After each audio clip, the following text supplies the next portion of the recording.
We had the vote yesterday. It's not something the government wanted, but it's something that those who were expressing those dissenting opinions felt was necessary.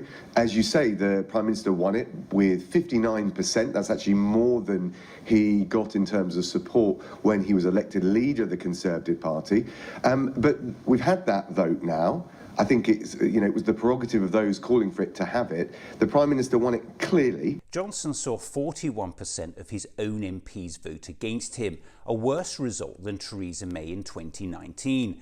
This is what Brexit Opportunities Minister Jacob Rees-Mogg said back then. This is a very bad result for the Prime Minister. 117 votes against her, much worse than she thought. A third of the parliamentary party, the overwhelming majority of backbenchers have voted against her. Now the Victorian fantasist says this. This is a democracy, and a democracy, if you win by one vote, you have won. Are you seriously saying if he wins by one vote, his authority will be intact and he will be able to continue as leader of your party? Yes.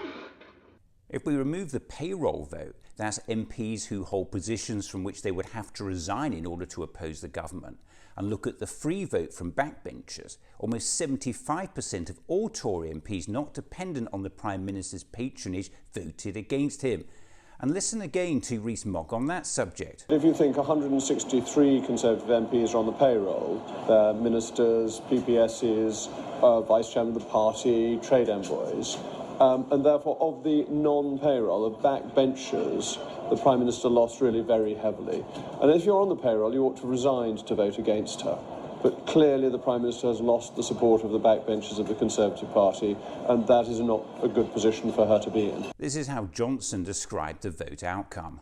It's an extremely good, positive, conclusive, decisive result.